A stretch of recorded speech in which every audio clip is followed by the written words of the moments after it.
I think Harry's a f***ing twat. Like, my life was so hard. Everybody's f***ing life is hard. Yeah, you were the prince of a goddamn country who dressed up as a f***ing Nazi, and now you're trying to come back as the Pope? Suck it. Damn! Harry is an idiot. He signed up to fight in the Afghanistan war. That was a dumb move. You're a f***ing prince. What are you doing that shit for?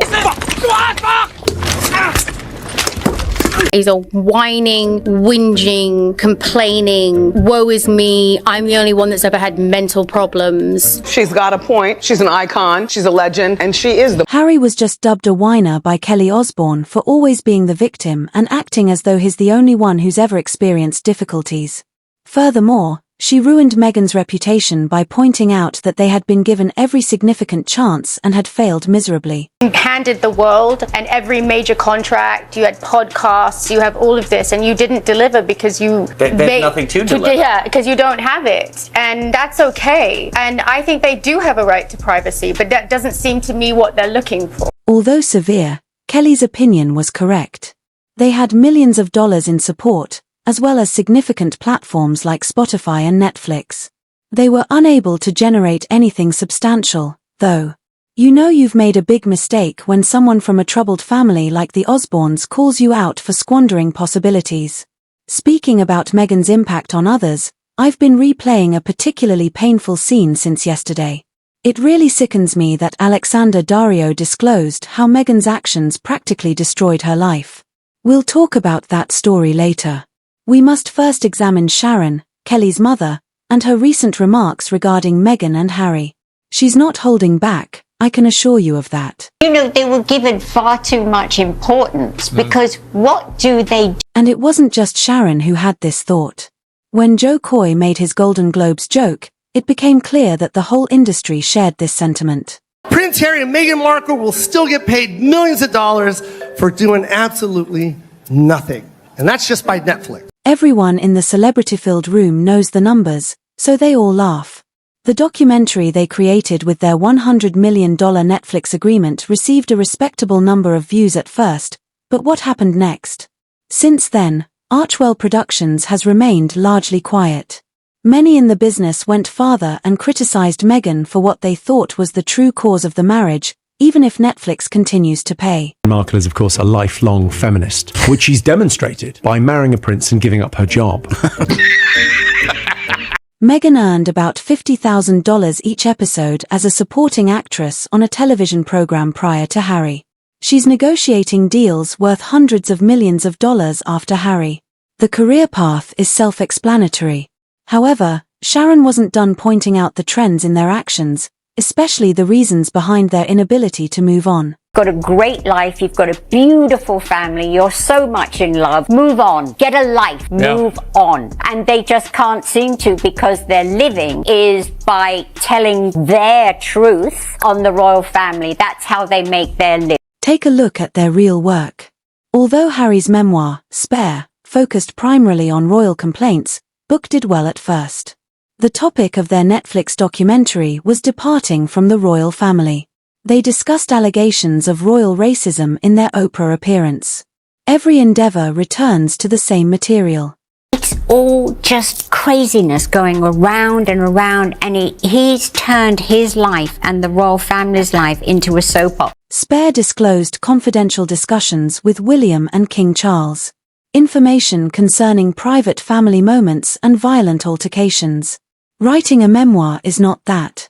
That's like making your family a commodity to sell. Cuddly, lovey, holding hands, going everywhere together. It's so disingenuous. It's like, come on. In contrast to William and Kate, who have been married for a longer time yet seldom ever show emotion at formal gatherings, they are always holding hands and snuggling.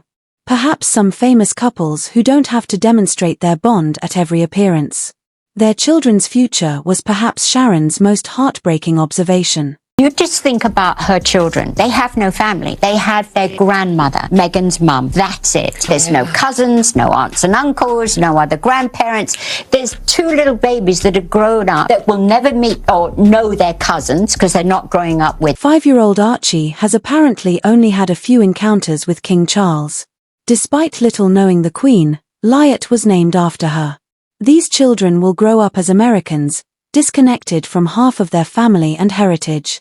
Sharon had further insights into their underlying issues. I think they're totally lost. You know, one minute they're making a cartoon, then they're doing a documentary on them, now they're saving the world. They just haven't found their path in life. Here, Sharon is pointing out a true pattern. In 2020, they first launched Arcual Audio with Spotify, but this was quickly cancelled. Then came the documentary agreement with Netflix. Then Meghan introduced her lifestyle brand, American Riviera Orchard. They continue to start new initiatives without completing the ones that have already been started, and even animated satire shows have recognized their most obvious inconsistency. Attention is so hard. Isn't it true, sir, that your questionable wife has her own TV show and hangs out with celebrities and does fashion magazines? The core problem was perfectly captured by South Park. While Meghan continues her profession in Hollywood, they say they want to live a normal life. You can't whine about too much attention when hosting your own TV show, going to fashion shows, and hanging out with celebs. What are you suggesting? Well, I just think some people might say that your Instagram-loving wife actually doesn't want her privacy. How dare you, sir? My Instagram-loving wife has always wanted her privacy. The evidence supports the Instagram-loving wife line, which made it quite popular. When Meghan first started American Riviera Orchard on Instagram, it received a ton of attention and followers, demonstrating her ability to use social media to further her company goals.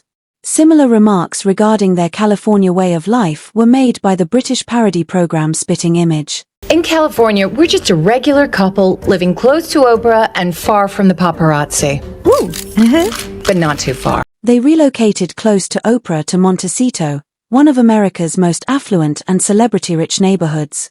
Privacy is not sought in that way. That is looking for the appropriate attention from the appropriate individuals. John Oliver, a well-known pundit, was unable to conceal his opinion on their potential for development. I don't think they will change because I don't think they have the capacity to, but they obviously should. This was damning coming from Oliver, who is normally measured. In essence, he is stating that people are unable to break out from their habits because they are not self-aware enough. Then Sharon made one of her most dire prophecies. It's going to end very, very badly, and I don't know why. It's like history repeating itself. Sharon is aware of the warning flags because she has seen enough celebrity marriages fail. The need for controversy to remain profitable, the demand for approval all the time, and the separation from family. Seldom does it end well. She also criticized their public management of family issues. I haven't from day one been into the fact of, talking about private things that went on in the royal family when they were a part of it. And the thing is, it's just their point of view. We haven't had the other point of view. Throughout all of Harry's book disclosures and interview allegations, the royal family has remained utterly mute. Through their media appearances, Harry and Meghan, meantime, dominate the entire story and exclusively offer their point of view. Don't bring it to the public. Nobody wants to know about it. Every family has problems. Keep it to yourself. Most individuals can grasp the fundamental family values that Sharon is establishing. Every family has dysfunction and issues, but you choose to deal with them in private rather than using them as a source of wealth for the public. All of this business criticism, however, paled in comparison to Alexander Dario's account of Meghan. I truly feel sorry for her because of how awful what she stated was. We will address it shortly. You must first listen to Sharon's recommendations on Meghan's relationship with her father. Should she go to her father? Yes, she should. I didn't talk to my father for 18 years. He used me in his companies and all of... By drawing a contrast, Sharon highlights the distinction between perceived and actual problems. Her father actually hurt her financially by using her in his business operations. She still thinks Meghan and Thomas should make amends, though. Because my father got me in the crap. But the situation is, when he was diagnosed with Alzheimer's, I went to him and took care of him because he's my father. The contrast becomes disastrous at this point. Despite suffering actual harm and paying millions for her father's misdeeds, Sharon forgave him and took care of him when he became ill. Meghan interrupted her father because he was posing for paparazzi pictures and spoke to the media. She made mistakes that didn't cost her any money. Hearing from Meghan's real father made her appearance even worse than Sharon's narrative. There are axe murderers in prison. Their family comes to see them, right? I mean, I'm not an axe murderer. I made one dumb mistake, and I'm never being forgiven. Here, Thomas is presenting a crushing argument. In prison, even convicted offenders are allowed to see their relatives. He was deported for life after making the mistake of arranging paparazzi pictures prior to the wedding. That's a difficult level of unforgiveness to defend. I think she's taking advantage of a very weakened man and getting him to say things that you just shouldn't be saying on television. Thomas agrees with the many others who have noted that Harry appears to be influenced by Meghan to say things on TV that harm his own connections with his family.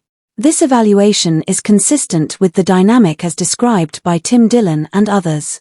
When Thomas was questioned directly about his relationship with Meghan, it was the most upsetting. Do you still love your daughter? Of course I do. I love my children. I love my other daughter. I love my son. Of course I love them. Do you think she still loves you? Like I said, I haven't spoken to her since I was laying in a hospital bed 2 days before they got me. 2 days prior to the wedding, Thomas suffered a heart attack and was admitted to the hospital. He didn't talk to his daughter after that.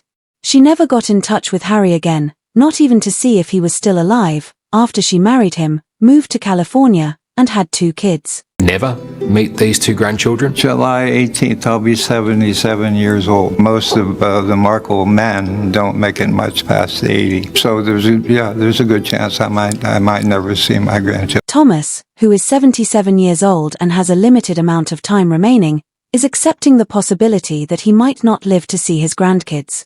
Lyatt and Archie won't know their grandfather exists as they grow up. Thomas provides surprisingly sensible advice in spite of everything. Have any advice for Harry? Yeah, stop talking about the royals. Stop giving away all the secrets about the royals. And love your children and love your wife. But also love your grandmother and love your father. And your father-in-law. Thomas isn't resentful of Harry despite being cut off entirely. He is genuinely advising him to put his family first and to cease publicly disparaging the royal family. By contrast, Meghan's father's everlasting banishment seems even more harsh. The last anecdote demonstrates how Meghan's presence impacts even unrelated celebrities when she speaks with her own father. Is this true that Meghan Markle has ruined your workout regime? Is this true? If so, how? Yes, she has. How? James Gordon appeared to be genuinely perplexed as to how Meghan might derail someone's exercise regimen. The response was both straightforward and ridiculous. She came into New York last weekend, and she went to a yoga place called Moto Yoga, which is my yoga place. It's where I always go. Alexander is referring to York's Moto Yoga studio, which she has started frequenting. It's her routine, her personal place. And then there was Meghan. They have places in LA and New York, but now that she went there, everyone's going to want to go there. And there's not going to be any room. It's going to be harder to get into. The Meghan effect is perfectly exemplified by this. After her one visit to a yoga studio, the predictable surge of followers, paparazzi, and celebrity chasers makes it difficult for ordinary people to enter. Meghan's presence makes everything into a circus, making it impossible for Alexander to even stick to her own exercise regimen. There is more to what we have seen than humor or criticism. From every perspective, it's a total rejection. From Thomas Markle's anguished plea to Sharon's methodical breakdown to Kelly Osbourne's stark honesty. Meghan and Harry have alienated everyone in their vicinity, as we have witnessed. There are more repercussions than just getting roasted by Hollywood. You've turned into the issue that everyone wants to avoid when your own father is publicly speaking about being estranged from his grandchildren, when business insiders doubt your ability to make changes, and when random celebrities lament that you're interfering with their daily lives. At 77, Thomas Markle might never get to meet Lyatt or Archie. Alexander Dario is no longer able to attend her own yoga studio. Instead of treating them like true entrepreneurs, the entertainment business has made them into content. Distancing, disappointment, and public censure seem to be the inevitable outcomes of every relationship. This is the result of expecting the world to accept your error while being unable to forgive a father's. When you pursue publicity while demanding privacy. When you say you are protecting your kids by keeping them away from their family. When strange celebs are moaning about your presence and your own father is publicly begging to see his grandchildren. How can you recover from being rejected by everyone? How do you feel about Meghan and Harry as a whole? Is this rift permanent, or do you think Thomas Markle will ever get to meet his grandchildren? Please subscribe and leave a comment below if you would want to follow the royal drama as it develops.